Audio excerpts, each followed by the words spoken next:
15 years of the 21st century, I think a case could be made that if there was one rival for independent bottlings of Demerara's or Jamaicans or Trini rums, it's got to be Rum Nation. We've talked about Rum Nation before with one of the earlier models from the last review that I did. But you have to understand that at the time, in, let's say, the first 10 years, 2002, 2010, we were pretty much getting independent bottlings pretty much from whiskey makers, right? Eddie Rattray, Brooklady, Cadenhead, Gordon MacPhail, and so on. And these were always single bottlings, single cask bottlings at 4 to 6%, maybe this, maybe that, and so on.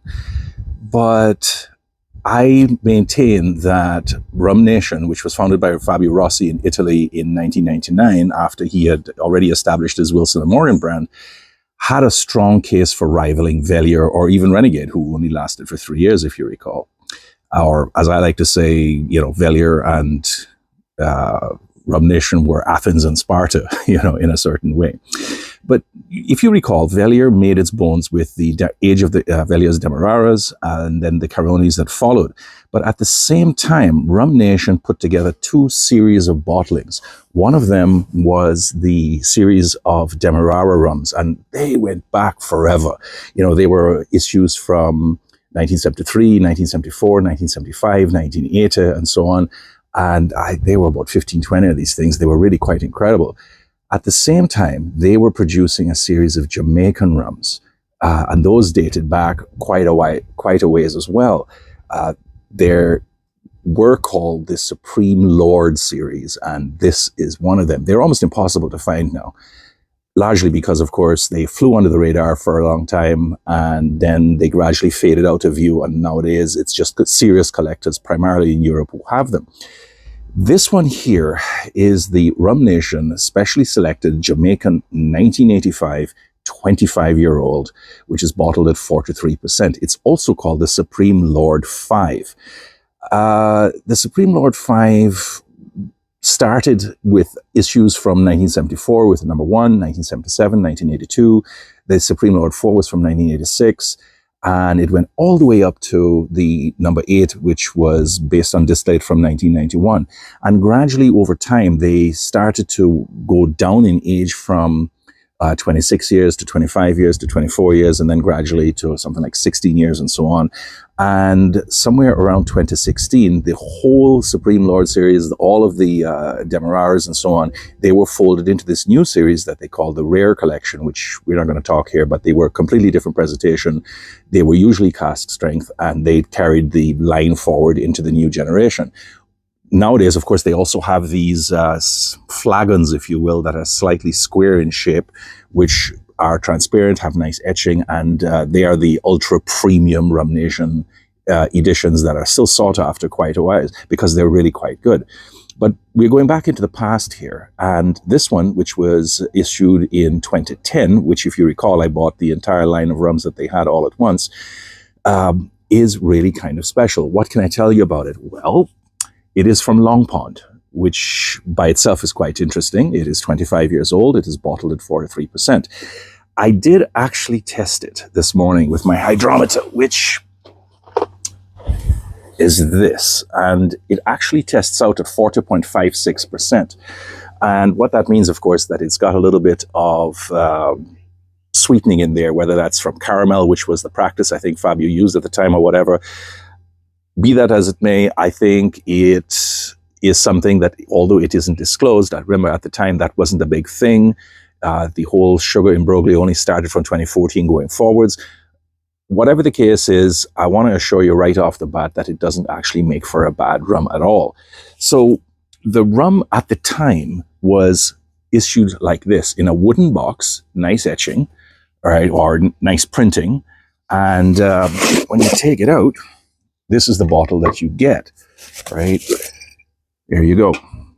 Really nice presentation, quite simple. It doesn't say the dates of distillation, and I think aside from 85 to 2010, it doesn't tell you more than that. It actually doesn't say Long Pond. It was my private researchers that gave me that information, and 4 to 3%.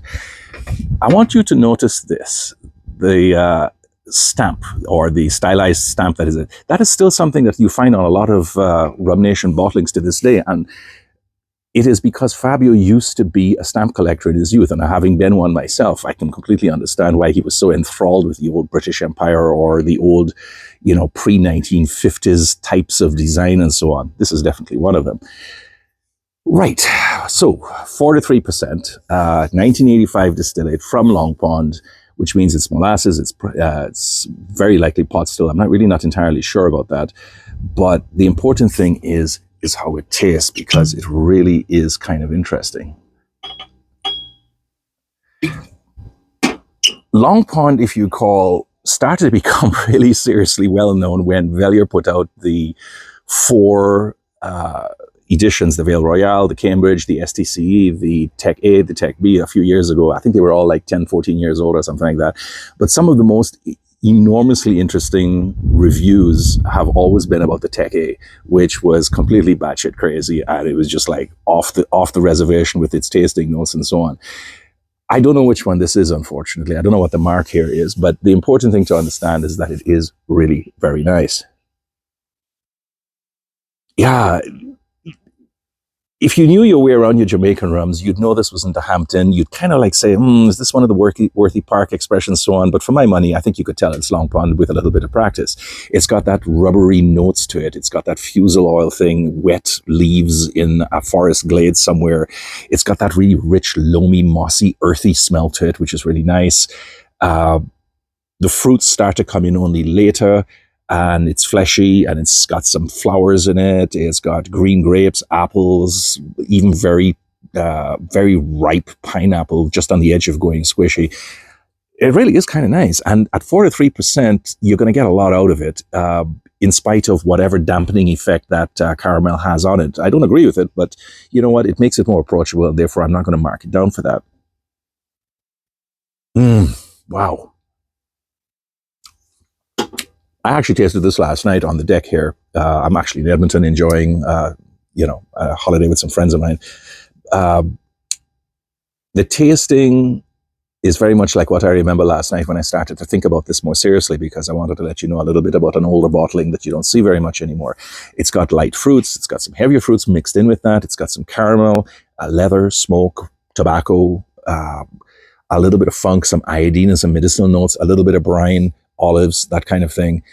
You will find the rubber there still. You will find a little bit of kind of like tarry notes to it. Not like Coroni style, but just enough like you would think of fresh plastic on furniture, or, floor polish or something like that. I think it's really, really kind of cool. And even at 4 to 3%, it really makes a good statement for itself. The finish is also quite good. It does last long enough, and it is just the faintest bit sharp, which gives it a little bit of edge, and it's really kind of nice in that respect. It is, you might say, a low-rent Tecker, or a low-rent Tech C, depending on what you think about it. I think that it's a shame that we don't get rums like this anymore, and for its strength and for its age, for 25 years, the fact that it was made at a time when, modern production techniques hadn't quite crystallized into what they are today, and we didn't see so many independent bottlers as we now do.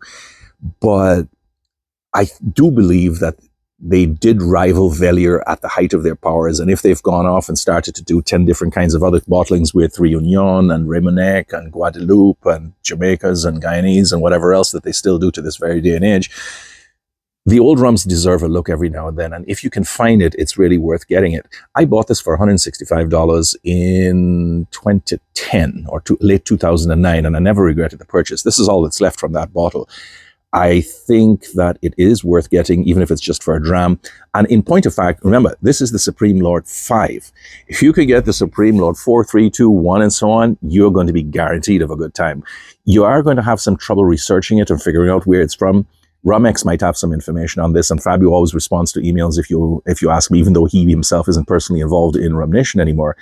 All I can say is that it's a terrific purchase. It's one of those things that you deserve to try now and again. And again, as I say, because it's not cask strength, it's very, very approachable, even if it isn't all that available anymore. That's it for today from me, and I will try to get another one out from Ago, which is very interesting, but I'll leave it here for now. And I hope all of you have a really nice day. Take care, everyone. Bye-bye.